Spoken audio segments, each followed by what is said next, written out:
4 PM news network में दोस्तों आपका स्वागत है। मैं हूं आपके साथ राशिद जहीर। प्रधानमंत्री जी मोदी इन 11 सालों में और अपने पुराने 12-13 सालों में, या मैं यूं कहूं अपने राजनीतिक जीवन में सबसे ज़्यादा कठिन दौर से गुजर रहे हैं। दोस्तों बात यह है, ये तो आप जानते ही हैं कि इंटरनेशनल लेवल पर अगर मैं आपसे बात करूं तो ट्रंप ने कोई कमी नहीं छोड़ी है मोदी जी की किसी भी प्रकार से। मैं शब्द इस्तेमाल इसलिए नहीं करना चाहता क्योंकि वो प्रधानमंत्री पूरे भारत के हैं, लेकिन चूंकि योजनाएं, मुंह से निकले हुए शब्द, बातें, राजनीति करने का पैटर्न हमें दुनिया के मद्देनज़र झुकाता जा रहा है, डांट सह रहे हैं अब एक ज़माने से, तो फिर थोड़ा मन में बात पैदा होती है कि वो शब्द इस्तेमाल में करूं या नहीं। मतलब मोदी जी को वो लगभग स्टेप डाउन कराता जा रहा है। 30-32 बार वो बोल चुका है सीज फायर मैंने कराया, 25% टैरिफ लगा दिए हैं और सैंक्शन लगाने की बात करता, या कहता ये कि रशिया से तेल लेंगे, हथियार लेंगे तो आपके साथ ये हो जाएगा, पेनल्टी लगाएगा। ये हमारा बाप नहीं है, इसमें कोई दो राय नहीं कि ये अकेला मुल्क ऐसा है जहां से हमारा ट्रेड डेफिसिट प्लस में है, हम घाटे में नहीं हैं। लेकिन एक बात मैं आपको बता दूं, हमारे पास इतना सामर्थ्य है, हम अगर चाहें तो चीन की तरह इसको झुका सकते हैं। लेकिन चूंकि पूरे भारत की इस समय सरकार को एक एलीट क्लास चला रही है और वो एलीट क्लास के बहुत बड़े बड़े फायदे इस समय इन्वॉल्व हैं अमेरिका में। चाहे वो अडानी हो, चाहे वो दुनिया के और दूसरे मालदार लोग हों, उनके बच्चे पढ़ रहे हों या वो कारोबार कर रहे हों, उनका जोर है मोदी सरकार पर, ऐसा लोगों का कहना है। तो ये एक रोज़ाना एक नया आ जाता है, कभी वो जहाज़ों की बात कर देता है, कभी वो सीज फायर की बात कर देता है, कभी वो टैरिफ की बात कर देता है। कोई पुरसान हाल नहीं है। पाकिस्तान के मद्देनज़र राहुल गांधी ने कहा कोई हमारे साथ खड़ा नहीं हुआ, यहाँ तो मोदी जी ने ऐसा सोचा भी नहीं होगा। और जबकि बराबर में मैं वो शब्द इस्तेमाल नहीं करता, फकिट्टा मुल्क सिफारतकारी में इस समय रशिया, चीन, उर्दुगान, टर्की और तमाम जो दुनिया की बड़ी बड़ी ताकतें उनके करीब है। इस चैप्टर को यहाँ रख दीजिए, भारत के अंदर आ जाइए। भारत में ऑपरेशन सिंदूर को लेकर जिस प्रकार से छींचा लेदर हुई है, झूठ निकल कर के सामने आए हैं, अधिकारियों की बात कुछ और, राजनाथ की बात कुछ और, मोदी की बात कुछ और। वो देश के लोगों ने धर्म का चोला तो ओढ़े हुए हैं, लेकिन फिर भी महसूस ये किया कि नहीं यार, हमारे साथ छल तो नहीं हुआ है, ऐसा तो नहीं कि हमारे साथ हमसे बातें छुपाई जा रही हैं। इस बात को कोई इनकार करने को तैयार नहीं है कि साहब मोदी जी जो हैं वो सच बोल रहे हैं। सब लोग उस बात को सोचते हैं कि ये गलत ही हो रहा है, मैं शब्द शायद उल्टा निकल गया है, इस बात को कोई यकीन करने को तैयार नहीं है कि मोदी जी सही बोल रहे हैं। तो यहाँ लोकसभा से जो मैसेज निकला है, गोदी मीडिया तो कुछ अलग ही प्रोपेगेंडा कर रही है, हम देखते भी ज़्यादा नहीं है, लेकिन देश के अंदर माहौल ऑपरेशन सिंदूर को लेके मोदी जी की छवि, मोदी जी का वो पूरा भ्रम, या मैं कह सकता हूँ जो लोगों आपके और मेरे सामने गोदी मीडिया ने चढ़ा रखा, उसके अंदर छेद हो गए बहुत बड़े बड़े।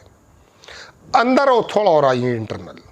जिस प्रकार से चुनाव आयोग पर चोरी और डकैती के इल्ज़ाम राहुल गांधी लगा रहे हैं, आप उन्हें पप्पू नहीं कह सकते। अब कहाँ कौन कौन से महाज हैं जहां मोदी जी झेल रहे हैं। ये चोरी डकैतियां पकड़ने के लिए विपक्ष तैयार है। सिंदूर ऑपरेशन के अंदर जो झूठा प्रोपेगेंडा हुआ है उसको पूरा फाड़ देने को तैयार है। मोदी जी के पास कुछ जगह नहीं है। हाँ, मैं ये नहीं कह रहा हूँ मरा हुआ हाथी भी 1.25 लाख का होता है। ऐसा भी नहीं है कि उनका जो वोट परसेंटेज 40%, 38% से वो 8 रह गया है, नहीं, इक्का दुक्का % कम हो गया वो एक ही झटके में बढ़ा भी लेंगे, क्योंकि ये विपक्ष के अंदर बिखराव करने में माहिर हैं। लेकिन बिहार तो इनके हाथ से गया। इस छींचा लेदर से मोदी जी बड़े परेशान हैं, भारतीय जनता पार्टी परेशान है, मोहन भागवत को सामने आना पड़ गया है।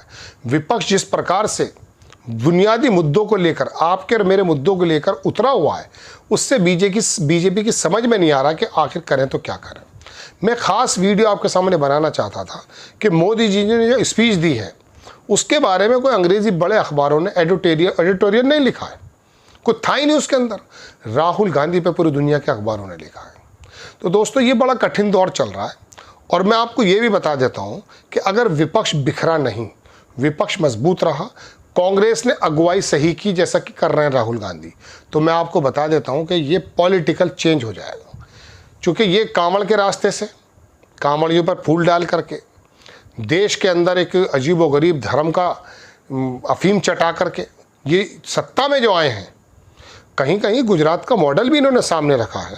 हालांकि गुजरात में तो तरक्कियाँ थी, कहीं कहीं विदेशी बता दिया गया है सोनिया गांधी जी को या राहुल गांधी को, कहीं कहीं मुलायम सिंह की पर्सनैलिटी को डिफेम कर दिया गया है, कहीं मतलब हर किसी के अंदर कोई ना कोई दाग लगा करके अपने आप के साथ गुजरात में तरक्की करके आया हूँ, मुल्लों के पेश टाइट करके आया हूँ, नरसंहार भी आरोप लगते हैं कि गुजरात में हुआ है।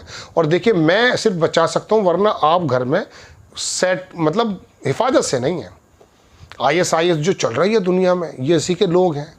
कहीं बम धमाकों से पर्सनैलिटी को बर्बाद किया गया है, कहीं बहुसंख्यक हिंदू वर्ग को डराया गया है कि अगर हमें नहीं चुना तो याद रखिएगा कांग्रेस ने तो बमों के दौर चला रखे हैं। उसमें भले अभिनव भारत हो या उसमें प्रज्ञा ठाकुर, जो भी कोई हो, उसको छोड़ दीजिए, बरी हो गई हो कुछ, तो वो एक ऐसा माहौल बना करके डरा करके जो वोट लिया गया है, पाकिस्तान खा जाएगा, यहाँ के मुसलमान खा जाएंगे, दर्जी की गर्दन कट गई, देखिए ये काम कर दिया। अरे भैया ये लॉ एंड ऑर्डर के इशू हैं।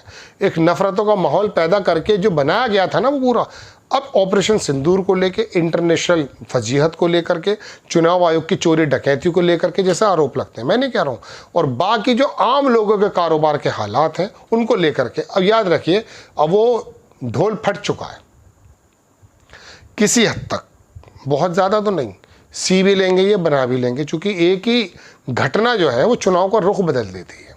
लेकिन जिस तरह से जातीय समीकरण लेकर के अखिलेश यादव चल रहे हैं, या पूरे के पूरे देश को एक सूत्र में बांधने का काम राहुल गांधी कर रहे हैं, या मैं आपको बताऊं अल्टरनेट मीडिया जिस प्रकार से विपक्ष की बातों को रख रहा है, तो अब लोगों की समझ में थोड़ा सा आ रहा है, थोड़ा सा तो आ रहा है।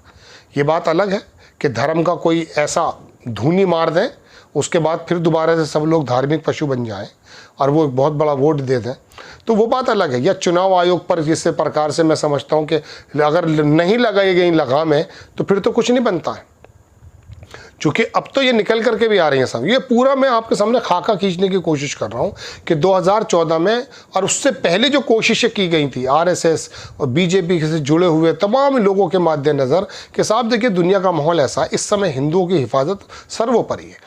5000 साल से 10,000 साल से हिंदू वास करता है, वो कभी परेशान नहीं हुआ है।